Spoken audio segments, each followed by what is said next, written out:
Habiendo pasado ya algunas semanas de las elecciones de segunda vuelta, con el escenario un poco más claro para lo que viene, queremos hacer un análisis reposado. ¿Qué ha ocurrido? ¿Cómo se ha configurado el escenario para el próximo gobierno? ¿En qué pie queda la oposición? Por ejemplo, son algunos de los temas que vamos a abordar junto a Carlos Peña, rector de la Universidad Diego Portales. ¿Cómo está? Muy buenas tardes. Buenas tardes, Bárbara. Nosotros hemos tenido un año muy intenso y muchas veces no nos damos cuenta de todo lo que ha pasado entre medio. Hemos tenido 8 procesos electorales solo en este 2021 y muy contradictorios los resultados. Hemos pasado desde creer que somos un país muy de izquierda, si miramos los resultados, por ejemplo, de la convención, alcaldes, concejales, incluso gobernadores regionales. Luego pasamos a fin de año a un país, entre comillas, de derecha, con un equilibrio en el Senado, mejor resultado en la Cámara, José Antonio Kast imponiéndose en primera vuelta. Y ahora pasamos a, no sabemos, con el nuevo presidente electo, Gabriel Boric. ¿Cómo ves? ¿Cómo se puede entender todos estos vaivenes en tan solo un año? Bueno, lo que esto prueba es algo que ha sido subrayado ya varias veces, ¿no? Y que sería bueno subrayar por enésima vez. Y es que las preferencias políticas se han independizado hoy día prácticamente de la posición en la estructura social, de la historia personal e incluso de la memoria de las personas, de suerte que las preferencias hoy día son muy difíciles de predecir y son más bien volátiles, ¿no? El clivaje, es decir, esa línea invisible eh, que divide las aguas de las preferencias políticas, hoy día es muy variable, ¿no? Piensen ustedes que el año, digamos, en el siglo XIX, el clivaje era o estaba relacionado con la posición de la Iglesia Católica respecto del Estado. Durante el siglo XX fue la posición de clase, más bien la que permitía predecir y estructuraba las preferencias políticas. Después fue el sí y el no, luego de caída la dictadura, ¿verdad? Y ese clivaje yo creo acompañó a la política chilena hasta el segundo gobierno de Bachelet. De ahí en adelante creo el clivaje es más bien volátil, totalmente independiente de las posiciones invisibles de la estructura social y más bien dependiente de cuestiones episódicas, pasajeras, del carisma de los candidatos, etcétera, ¿no? Es un poco lo que ha ocurrido. De otra manera no se explica, pensémoslo, si miramos un poco más de lejos, que hace apenas 4 años se eligió por segunda vez en la historia política moderna a un presidente de derecha. Al cabo de 18 meses, ese presidente fue convertido en una especie de pararrayos de todos los malestares de la sociedad chilena y en un fenómeno transferencial prácticamente erigido en un personaje odiado, injustamente, en mi opinión, por prácticamente la mayoría de los chilenos. Y luego vino, claro, el plebiscito, donde pareciera que toda la ciudadanía se había volcado a la izquierda más radicalizada, y luego hemos visto lo que ha ocurrido. Entonces, la verdad es que lo que esto prueba es simplemente que las preferencias políticas hoy día son muy volátiles y en consecuencia muy impredecibles. De alguna u otra manera se puso sobre la mesa nuevamente el clivaje del sí y el no en la última elección. De hecho, cuando vimos el resultado es prácticamente el mismo. ¿Cuánto de eso hay o hubo finalmente en esa segunda No, vuelta? yo creo que no. Es una manera de leerlo, desde luego, pero a mí no me parece correcta realmente. Porque, bueno, por lo que acabo recién de decir, si uno echa la mirada un poco para atrás y toma un lapso un poco más amplio, ¿verdad?, que los últimos 3 meses, evidentemente no es verdad que el clivaje del sí y el no haya renacido. No, lo que ocurrió es que hubo un candidato, José Antonio Kast, que enfatizó en demasía la cuestión del orden, descuidando todos los otros aspectos de la agenda cultural y social que estaban presentes en la sociedad chilena. Y hubo otro candidato, Boris, que en cambio es poseedor de un cierto carisma en el liderazgo, muy acogedor, muy empático como líder, que fue capaz, creo yo, de arremolinar en torno suyo muy disímiles demandas. Esto fue lo que ocurrió, simplemente, ¿no? Incluyendo el orden. Incluyendo el orden, por supuesto. Lo que hizo Boris fue recoger toda la agenda muy disímil, muy heterogénea, muy dispersa que había en la sociedad chilena. Repasémosla rápidamente. Demandas de género, de minorías sexuales, ambientalistas, animalistas, grupos minoritarios de muy diversa índole, demandas identitarias incluso distintas a las que acabo de mencionar, temores de la vejez, ansias de mayor justicia generacional, etcétera, etcétera. Bueno, todo eso es cuestión de oír, ¿verdad? El discurso del presidente electo Boric, una vez que obtuvo el triunfo, para advertir cuánta capacidad tuvo de acoger en un solo discurso, ¿verdad? Articulándolo en torno al concepto de dignidad muy disímiles demandas. Incluía, claro está, el orden que había descuidado en la primera vuelta. Esta es la razón de su triunfo. Un candidato proteico, capaz de acoger las más disímiles demandas por una parte, versus otro que fue más bien unilateral, como Kast, y que cuando se asomó a las cuestiones culturales lo hizo de una manera que no le hacía sentido a la mayoría, ¿no? Esto puede ser, por un lado, fue una cosa muy buena que le permitió ganar la segunda vuelta al candidato entonces, Boric, pero ahora va a tener complejidades, porque así como pudo él de alguna manera absorber todas las demandas de prácticamente todos los sectores, ya ha tenido que decir desde la misma noche de su discurso hasta los días posteriores que va a tener que priorizar, va a tener que haber un cumplimiento gradual, y eso significa que no va a poder cumplirlo todo. ¿Qué cosas elegir? ¿Cuáles poner primero? Van a ser sus principales Claro, a ver, lo que desafíos. pasa es que Bárbara, para evaluar el quehacer del presidente electo en el tiempo que viene, yo sugiero distinguir tres dimensiones en Boric, por hablar de esta manera, en el presidente Boric. Por una parte, el tipo de liderazgo que él va a ejercer. Yo creo que él tiene un estilo de liderazgo más similar a Bachelet que a Lagos, ¿no? Por decirlo de alguna manera, es decir, un liderazgo muy empático, muy comprensivo, muy acogedor, con gran capacidad de establecer intimidad a distancia con las audiencias. Y se trata en consecuencia de un liderazgo con una cierta aura, digámoslo así, muy magnética, ¿no? Esta es una dimensión del problema. Paremos ahí un Luego, segundo, sí, sí, porque paremos ahí en esa dimensión magnética un segundo, porque se ha generado una especie de Boric manía, tanto así que el mismo candidato, el mismo presidente electo ha tenido que salir a pedir que no se idealicen las figuras, sí. especialmente partiendo por él. ¿Qué le parece o qué tan complejo puede ser ese fenómeno? ¿Lo ve? ¿Que existe esta Boric manía Bueno, idealizando hasta su sí, perrito, el gato, todo? sí, bueno, eso puede ser un exceso, ¿verdad? Un exceso un poquito incluso impúdico, digamos. Pero, ¿cómo decirlo? El carisma, y Boris lo tiene, lo ha probado largamente, ¿verdad? Con defectos y todo, tiene un carisma especial. El carisma, este rasgo, eh, esta gracia indefinible, como decía Weber, efectivamente él la posee, ¿ah? Y es un recurso muy importante en política. En política o se es carismático, como Bachelet, como Boris, ¿ah? O se tiene un aura distante, donde se escenifica el poder, como es el caso del Lago, o fue el caso del Lago más bien, ¿no? Pero el carisma es un recurso político muy, muy importante, ¿no? La mitad del éxito de Boric se debe a su carisma, en realidad, ¿no?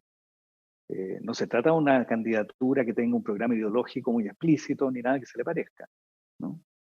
De manera que yo pienso que esa dimensión no hay que descuidarla, ¿no? Estamos en presencia de un presidente que dispone de una cierta aura de prestigio, que podemos llamar carisma, que va a ser uno de los principales recursos de su quehacer en política, ¿no?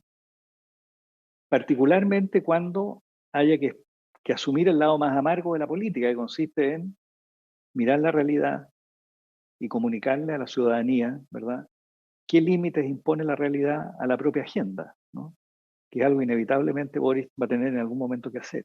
Sin que ello importe, desde luego, y esta es la tercera dimensión que yo distinguiría en él, renunciar al horizonte de sentido, al horizonte histórico que él, en tanto político, posee, ¿no? El punto de vista del Frente Amplio tiene una cierta dimensión utópica, ¿no? Un cierto horizonte histórico de cambio muy radical de la estructura social, de superar alguna de las frialdades, algunos de los roces que supone la sociedad moderna, el capitalismo contemporáneo.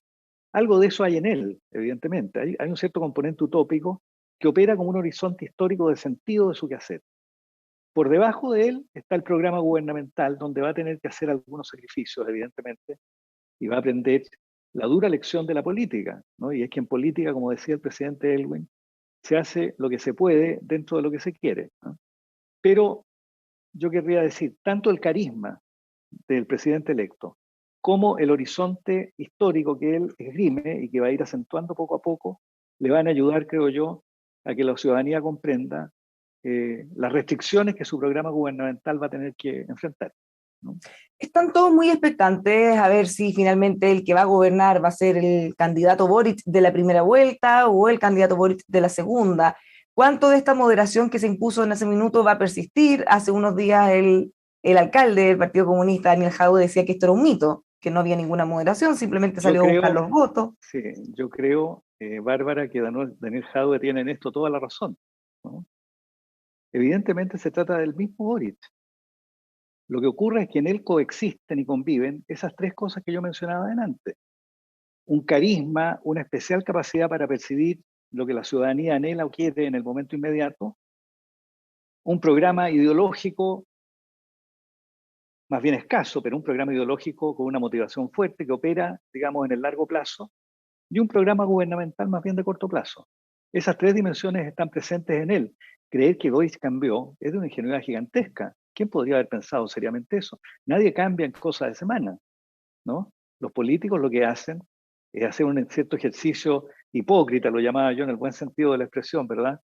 Que forma parte de sus recursos para seducir a la ciudadanía. Pero evidentemente el presidente electo Boric no ha renunciado al horizonte ideológico con que él inspira su quehacer político, ni tampoco ha renunciado al programa, ¿no? No renunciaban a esas dos cosas, pero cuando hablan no sé si moderación o digamos gradualidad, para ser más precisa quizá con las palabras, ¿cuál va a ser la prueba de fuego cuando él, por ejemplo, dé a conocer su Pero gabinete? Bárbara, ¿Mm? ¿quién pudo pensar que un programa tan audaz como el de Boris podía ser inmediato?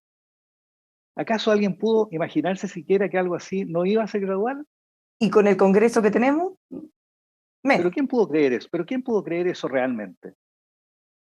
¿Quién pudo pensar que cambiar el tipo de modernización que Chile ha emprendido, modificar el sistema de pensiones, resolver la cuestión de la vivienda, abrogar el CAE, por nombrar tres cuestiones gigantescas que ya están puestas sobre la mesa, aumentar los niveles de cohesión social, hacer que los chilenos y chilenas vivan mejor? He resumido a grandes trazos, ¿verdad?, los grandes motivos programáticos del presidente electo. ¿Alguien podría haber pensado que todo eso se iba a lograr de una manera no gradual? Pero entonces, ¿cuál es el cambio entre primera y segunda Creo vuelta? que el presidente Boric jamás siquiera lo pensó.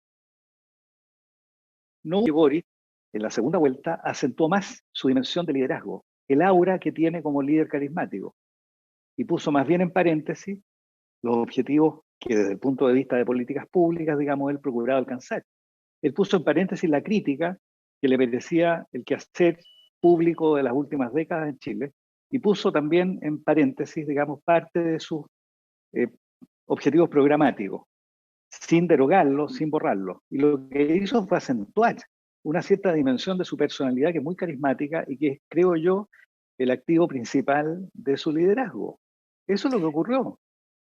La Pero gente que ver en esto una entonces especie cree o de espera, travestismo, ver en esto, digo, una especie de travestismo del presidente electo, una especie de cambio de personalidad, a mí me parece lo más erróneo del mundo realmente. No ha cambiado. Ha acentuado la primera dimensión. Como digo, la política, en el caso de Boris, muestra tres dimensiones a las que yo sugiero atender. La dimensión de liderazgo, el carisma que él posee, la dimensión programática, que inevitablemente está sometida a las restricciones de la realidad, y el horizonte de sentido, el horizonte histórico de largo plazo que a él lo inspira. Ninguna de esas tres cosas ha cambiado. Lo que pasa es que el político talentoso enfatiza, dependiendo del momento, una u otra de estas dimensiones. Esto es lo que yo creo. entonces él en este cambio, de alguna, o acentúa, forma que acentuó una parte, como dice, de sus dimensiones. Bueno, hizo algunos giros o aparentes giros, por ejemplo, en el rodeo, se me viene a la mente. Él había señalado, ojalá que este año anterior fuera el último en que tuviéramos rodeo, y posteriormente dijo que en realidad quienes lo practican se dedican y se preocupan del bienestar animal. Eso no se puede ver como un giro porque declaraciones como esa hubo harta. No, eso no es un giro, eso es una declaración astuta simplemente, que giro.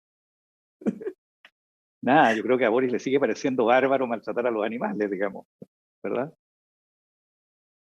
Ya, entonces, ¿qué tiene que esperar la gente que está Pero piense mirando? usted, no cabe ninguna duda que a él le sigue pareciendo bárbaro maltratar a los animales. Yo espero que nadie piense que él ha cambiado de opinión en eso, ¿no? Y a él tampoco le cabe ninguna duda que hay que acabar gradualmente con eso, respetando las costumbres. ¿De qué otra manera podría ser un político de verdad? ¿no? Si alguien pensaba que lo que Boris quería era, bueno, detengámonos en el rodeo, dictar un decreto para acabar con el rodeo, como en Cataluña se acabó, no sé, con las corridas de toros, no, yo creo que él jamás pensó eso realmente. ¿Qué esperar entonces? Porque, por ejemplo, volviendo al tema del gabinete, están todos muy inquietos, mirando, esperando quién va a ser, por ejemplo, el próximo ministro de Hacienda. ¿Qué esperamos entonces? ¿Cuál va a ser el rol de ese ministro de Hacienda? Ya no moderar, sino quizá hacerlo todo un poquito más gradual o asegurarse que técnicamente Pero sea lo más bien hecho insisto, posible. Bárbara, el problema que yo veo en ese planteamiento, que no es el suyo necesariamente, ¿verdad? Pero que yo he oído una y otra vez, la idea de que el presidente electo no es gradual o que su programa nunca pretendió ser gradual. Yo creo que ese es un error. ¿Qué político democrático, qué político que respeta las instituciones democráticas, sensible a los límites de la realidad, no va a saber que cuando acceda al poder del Estado, inevitablemente su programa va a tener que desenvolverse gradualmente? ¿De qué otra forma podría desenvolverse? Es Es en evidente que el tiene que fondo ser gradual. algo En que es democracia, obvio. mire, la democracia es la competencia pacífica por el poder. Y una vez que el poder se alcanza, la realización parcial de lo que uno pretende. Y no va a ser Entonces, en distinto el esta fondo, vez. esta constatación de la obviedad, de alguna manera, fueron tan hábiles de plantearlo como una ganancia o como un giro, o como lo que muchos interpretaron como algo nuevo, distinto, que en realidad siempre iba a ser así. Siempre iba a ser así. Pero esto no es culpa del presidente electo, creo yo. ¿Eh? No, no, Lo no, que la pasa forma es que como lo interpretaron todo.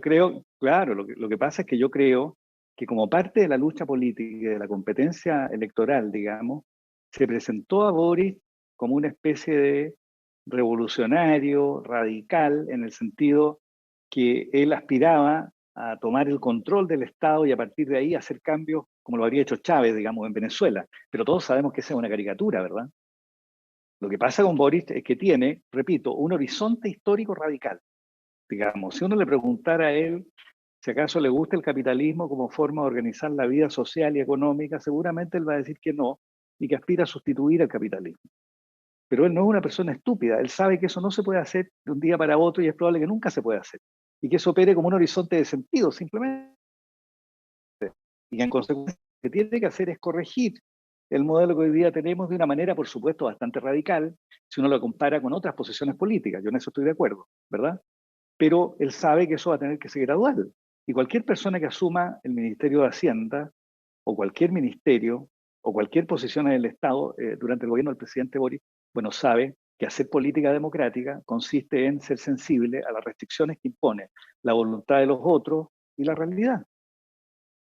¿Qué pasa o qué va a pasar con la próxima oposición, ahora oficialismo? Porque se ha puesto sobre la mesa la necesidad de llegar a grandes acuerdos, de una oposición constructiva, colaborativa, pero ¿qué tan factible es que eso ocurra después de que ellos mismos se han quejado de haber tenido una oposición tan durísima, no solo en términos legislativos, sino que en términos de acusaciones constitucionales, interpelaciones, la tuvieron muy dura?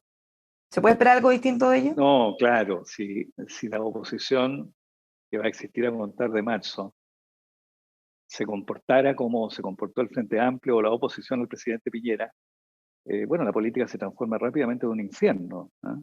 Es de esperar que no lo hagan así y que la racionalidad se imponga y y que aprendan la principal lección cuando se está en el poder, ¿no? Y es que hay que manejar las restricciones sin que ello signifique traicionar nada. Está en la índole de la política y en el manejo del Estado un cierto gradualismo inevitable, ¿no? Un Y es de último tema. esperar entonces, y es de esperar, digo, que la oposición no se comporte de esa manera, porque eso no conduce a ninguna parte realmente. Recordemos que la oposición al presidente Piñera luego de octubre del año 2019, eh, bueno, operó frente al presidente Piñera como si fuera un gobierno ilegítimo, ¿no? Anhelando que acabara pronto y haciendo denodados esfuerzos por que ello ocurriera. Nada de eso esperemos vaya a ocurrir ahora con el presidente electo Boric. Evidentemente yo creo que no va a ocurrir, va a haber una oposición más racional, más moderada, más constructiva, al menos en la primera fase del gobierno del presidente electo. Eso por un lado respecto a cómo funcionar como oposición, pero dentro de ellos mismos, cómo reestructurarse, cómo de alguna manera buscar un camino. Estaban en un esfuerzo bien fuerte un sector por crear una derecha liberal, mucho más de centro. ¿Qué pasa con esto después de la segunda vuelta? ¿Se puede volver atrás? Bueno, a mí ¿Cómo lo ven? a mí me parece que el gran problema de la derecha, Bárbara, es que no logra contar con un programa ideológico, con un horizonte de sentido razonable para los tiempos que corren. En la derecha coexisten demasiados puntos de vista no siempre compatibles entre sí. Hay una derecha social cristiana que es una especie de imitación de Cruzcoque, ¿no? Una especie de Cruzcoque redivido, digamos.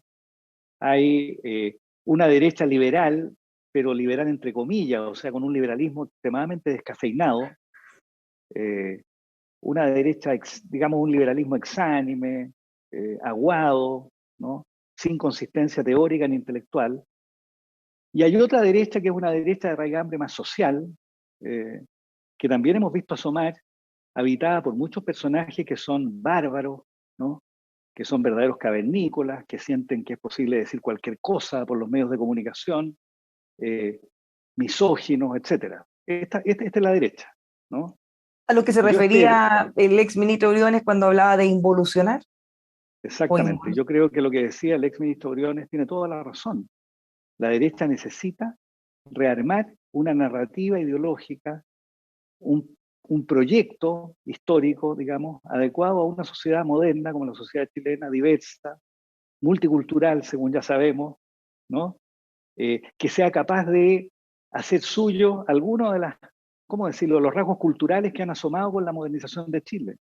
El ansia meritocrática, la responsabilidad individual, el esfuerzo personal, esas cosas, la autonomía individual, ese tipo de cuestiones están en la agenda de las derechas más modernas del mundo, ¿no? Pero en Chile parecen una novedad. Y en Chile Entonces tenemos deberían, una derecha liberal que corrió sin ninguna condición a apoyar al candidato Kast, cuando el candidato Kast, al margen de sus virtudes personales, era, digámoslo así, ¿cómo decirlo? Lo iliberal por antonomasia, ¿no? Lo iliberal por antonomasia, ¿por qué nos engañamos? Y sin embargo, quienes se decían liberales de la derecha corrieron a abrazar ese proyecto sin ninguna condición. Yo creo que eso puede acabar dañando el proyecto liberal de una derecha moderna, democrática, como la que Chile necesita. Si Chile necesita para el futuro una derecha equilibrada, capaz de brindar a la gran mayoría, capaz de no refugiarse frente a la diversidad o la pluralidad de la sociedad, sino entender que allí se refleja un valor humano muy importante que es la autonomía. Todo esto le hace falta, creo yo, a la cultura pública en Chile. Y en el fondo desgraciadamente la derecha no ha estado a la altura de ese desafío. necesitan sentarse y pensar cuál es el Chile que quieren, cuál es el cuento, un relato, generar un proyecto más allá de la alianza electoral del momento y de dejarse llevar. Necesitan dos cosas, necesitan unas ideas claras, digamos, que se condigan con el tipo de sociedad que Chile ha logrado construir, por una parte, y eso supone ideas capaces de ver cuánto de valioso hay en la cultura moderna, cuán importante es la autonomía personal, qué valores reflejan la diversidad de vidas familiares, poner de relieve todo eso es muy importante. Y por otra parte necesitan un liderazgo, bueno, tan carismático como el de Boric, pero desgraciadamente no se ve en la derecha, ¿verdad? Un liderazgo de esa índole. Muchísimas Finalmente gracias. la política se hace con liderazgo y con ideas. Dígame usted, ¿cuál de esas dos cosas hay en la derecha? Tarea para la casa entonces, sin esas dos cosas. Por el bien de todos, Muy como dice, difícil. ojalá se puedan ir ordenando estas cosas en los próximos meses. Muchísimas gracias por conversar con nosotros, que tengan unas muy buenas fiestas de fin de año. Bueno, muchísimas gracias igualmente. Los dejamos a todos invitados a seguir reflexionando junto a nosotros aquí en emol.com.